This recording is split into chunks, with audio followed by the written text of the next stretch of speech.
Las ganas y la pasión se renuevan todos los días. Seguimos haciendo buenos motivos. Nos encanta acompañarte.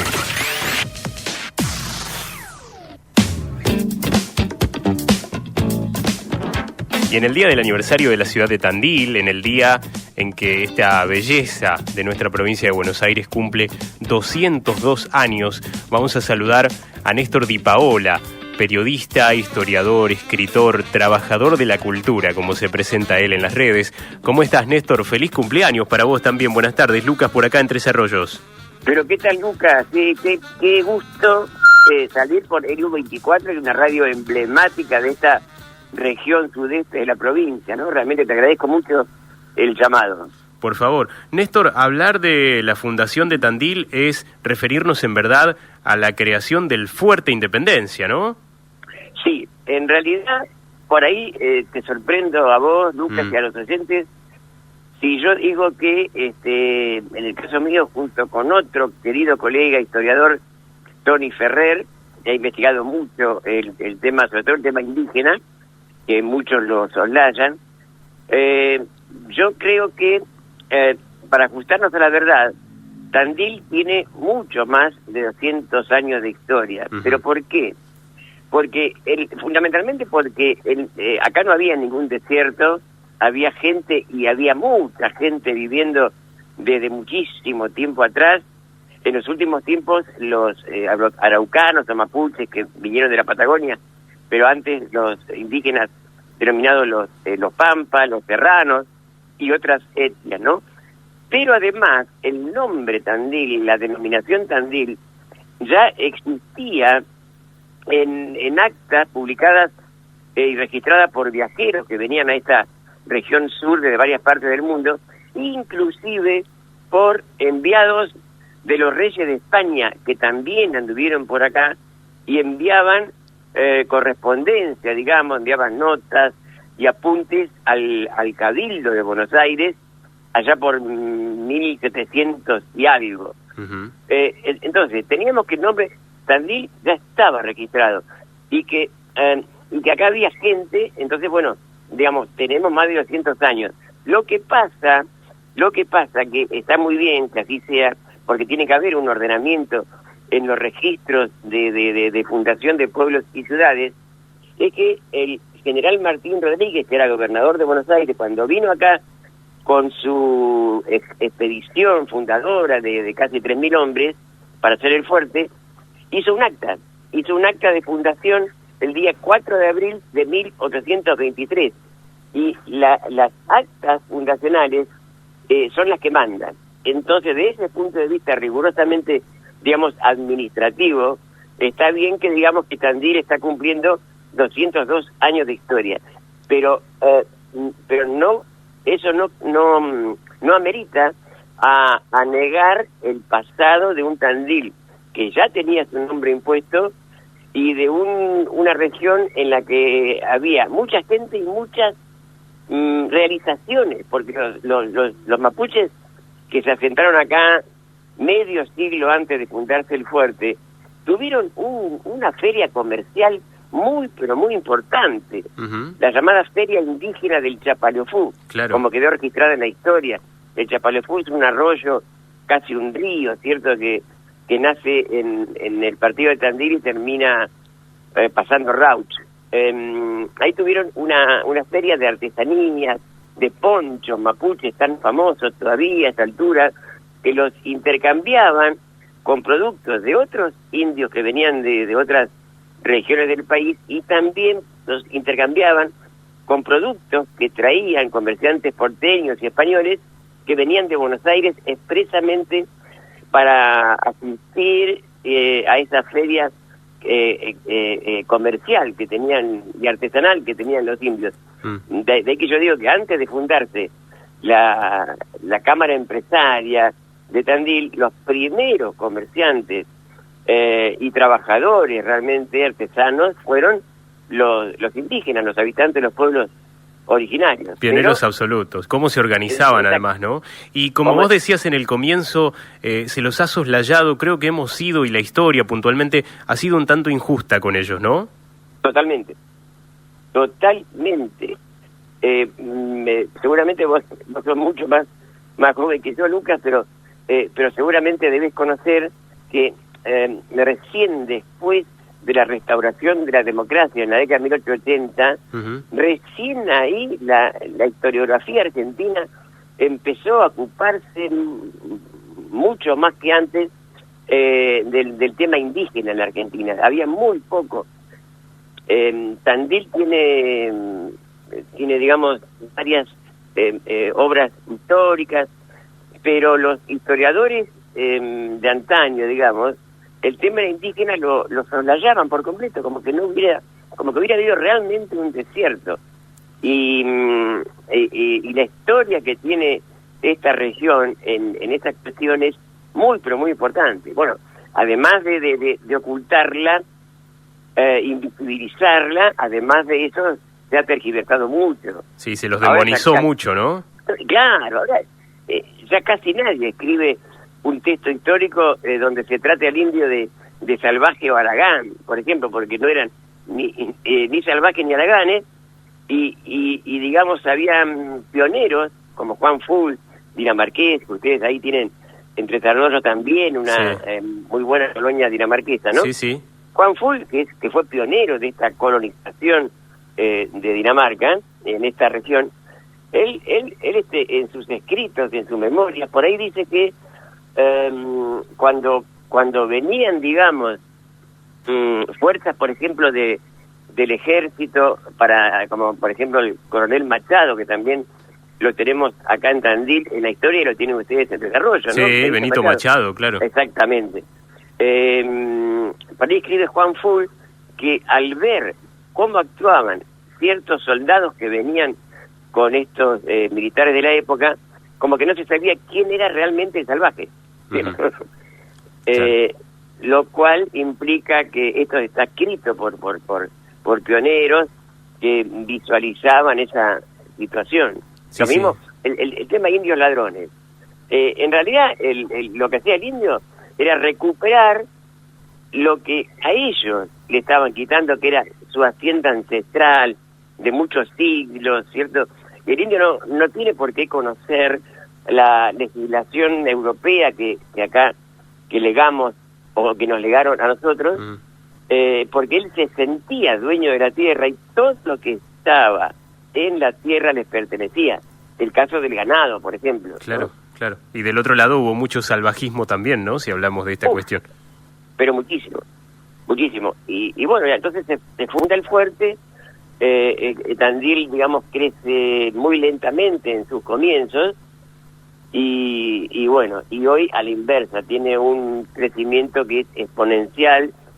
No voy a decir exagerado, pero crece tanto que no se da abasto, sobre todo por cuestiones de presupuesto, de realizar obras de saneamiento, de cloaca, de asfalto y demás, ¿cierto? Claro. Recién mencionabas a Juan Full, los inmigrantes tuvieron muchísimo que ver en el desarrollo de Tandil. Sí, claro. Increíblemente, mientras otras poblaciones de esta región todavía no estaban fundadas, el caso propio de Tres Arroyos, ¿cierto? Que la ciudad es de la década de 1880. Sí, 1884, bastante posterior. Exacto. Sí, por eso. En Tandil, mucho antes, ya teníamos los primeros inmigrantes, ¿no? Algunos de ellos pioneros de envergadura, como el propio Juan Full, Ramón Santamarina, que hasta el equipo de fútbol. Claro. Claro, se llama así, en fin, dejó una descendencia enorme. Santamarina pionero en materia de producción agropecuaria, ¿no? Fundamentalmente. Exactamente, sí. Y Juan Full, que dejó una obra inmensa, un hacedor genial, y llegaron ambos en el mismo año, 1848, cuando realmente había muy poco hecho y mucho por hacer. Y luego fueron llegando inmigrantes de toda Europa, porque por ejemplo hubo una colonia importante de franceses que ahora pero hubo un pionero francés que yo lo rescato porque Tandil hoy en día también ha crecido mucho turísticamente, como todos sabemos, ¿no? Y ese pionero francés se llamó Jean-Marie Ders, Ajá. que en 1865, cuando faltaba mucho para que llegue el tren a Tandil, que llegó en 1883, el tipo construyó en el centro de Tandil el Hotel de la Piedra Movediza, que era un lujo. Mira, qué visión, lujo, ¿no? Tremenda visión. El tipo se dio cuenta que aún sin tren, Tandil tenía, por la piedra sobre todo, que estaba viva, por entonces, un futuro turístico enorme.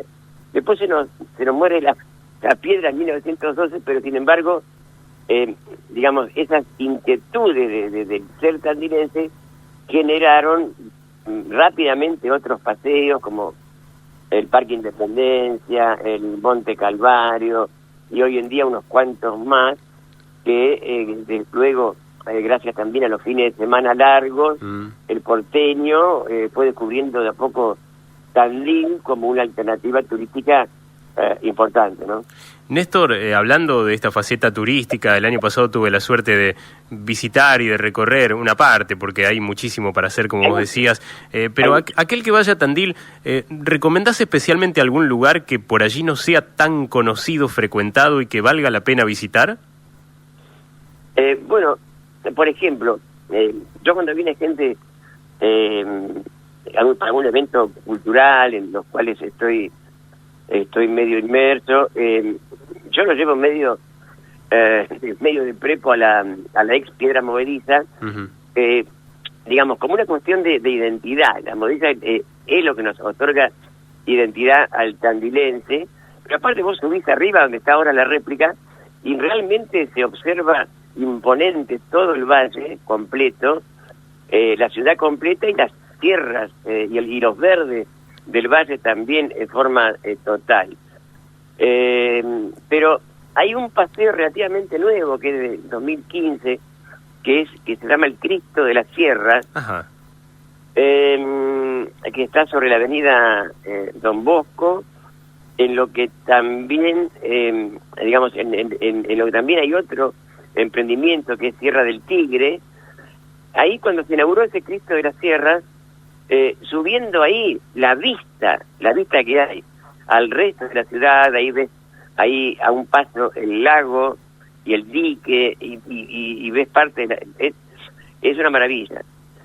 Néstor Di Paola está conversando con nosotros. Sí, algo más me ibas a acotar. No, que digamos, se han hecho en los últimos años nuevos parques, en lugares donde estaban, por poco había basurales, ¿no?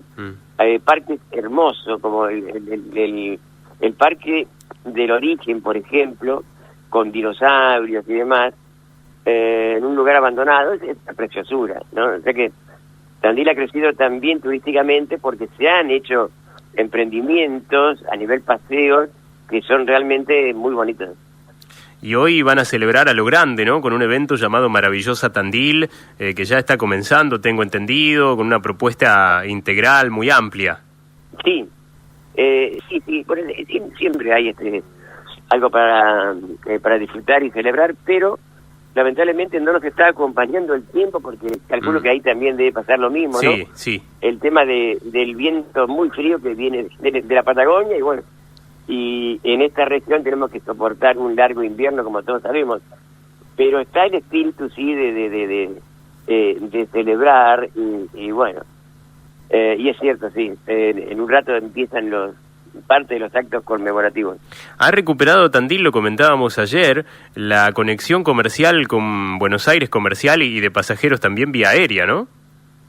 Sí, y lo dejo ahí, porque se han hecho muchos intentos, ninguno prosperó, y a mí me parece que tampoco va a prosperar, porque el precio del pasaje... Sí, una locura, lo comentábamos ayer. Locura. O sea, para el ciudadano de a pie es prácticamente inaccesible. Exacto, pero ni siquiera ahorrás tiempo, porque hay que ir acá a la base aérea o aeropuerto, como le quieras llamar. Te dejan en otro aeropuerto. Hay una escala en Olavarría. No ahorras tiempo tampoco, o sea que me parece que no van a priori. Leía también hace unos días que habrá manifestaciones, reclamos por el tema de las construcciones en las sierras. ¿Tenés alguna opinión formada al respecto? Sí.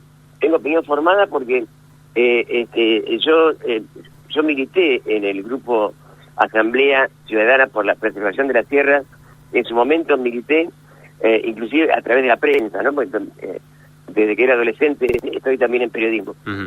Cuando había que proteger las tierras de la devastación que provocaban las canteras, incluyendo en las tierras que están acá al alcance de la mano, y eso después de tanta lucha, en el 2011, o sea, no hace tanto, se logró una ley provincial que impide al menos la construcción la destrucción y explotación de las canteras en estas serranías, que vos podés ir a pie a disfrutar de esos cerros, y los estaban destruyendo en forma alevosa. Esto se logró después de mucha lucha. Entonces no es posible que después de haber conseguido eso, vos pierdas, o perdamos los tandilenses, este paisaje serrano, porque se construye en forma indiscriminada, pero sobre todo violando las legislaciones, ¿cierto? Porque la legislación está y no se cumple, vas a saber, en fin, qué entramados puede haber, pero se está construyendo en las tierras, no digo que se construye en la misma medida que en el centro, no, pero por poco que sea, están, digamos, impidiendo, hay un impacto visual que es muy nocivo, pero además de eso, hay una cuestión ecológica de por medio de la fauna, la fauna natural, la fauna y flora natural, que también la estamos perdiendo. O sea que, no sé si hoy podría estar presente, pero yo me considero militante de ese grupo de protección de la sierra, claro que sí. Néstor, has escrito sobre el tema, hay especialmente un libro que se llama La ciudad de las sierras, editado en 1995 y que creo ha tenido algunas reediciones también. ¿Se consigue este material? 95, ¿no? Esa es la primera edición, mira vos. No, ya estamos por la sexta. Claro. Esa primera edición, a mí como autor no me gusta. O sea, no me gusta a esta altura. Claro. Porque, digamos, uno sigue investigando en 30 años que han pasado, sobre todo el tema indígena. Ahí en ese libro, que es la primera edición, justamente yo me hice una tremenda autocrítica en el sentido de que le había destinado muy poco espacio a la cuestión indígena.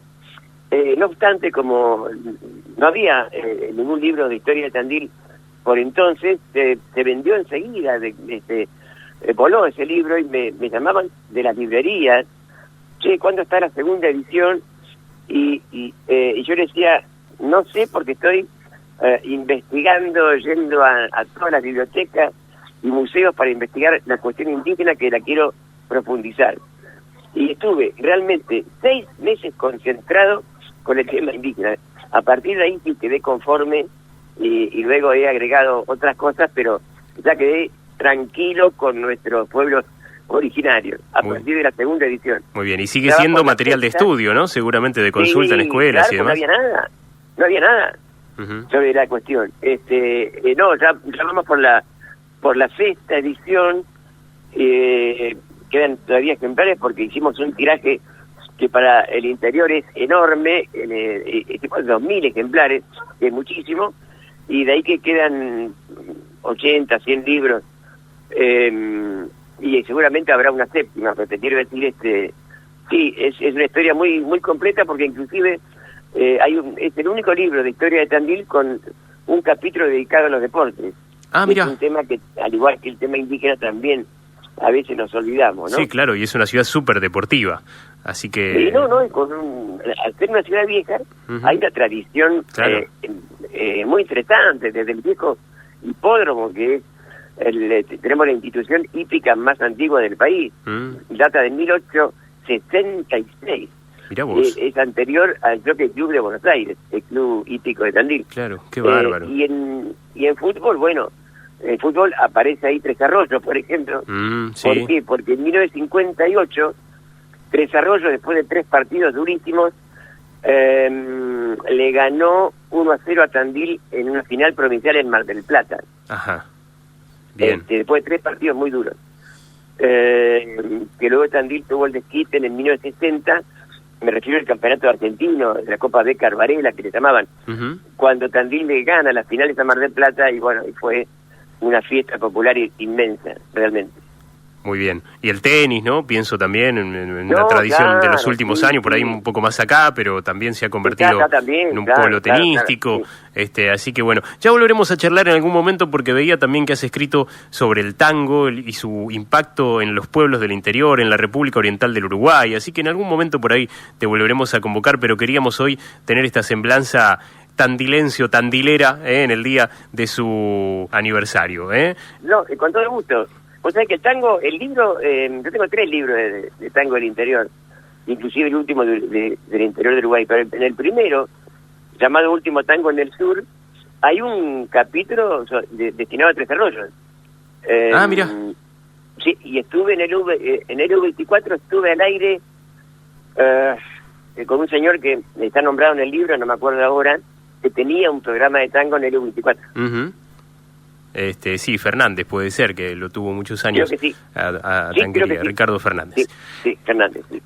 Néstor, un abrazo fuerte, a disfrutar de este aniversario y como digo, seguiremos contactados seguramente. Con todo gusto, Lucas, y bueno, y me alegro que, digamos, tu inclinación por el conocimiento de las historias regionales que nos pertenecen y que nos son comunes. Sí, tenemos que revalorizarlo y bueno, nos interesa también hacerlo aquí desde este espacio. Gracias, Néstor, un abrazo. Un abrazo, suerte. Néstor Di Paola, historiador, periodista, escritor, trabajador cultural desde Tandil, en el día en que la ciudad serrana cumple 202 años.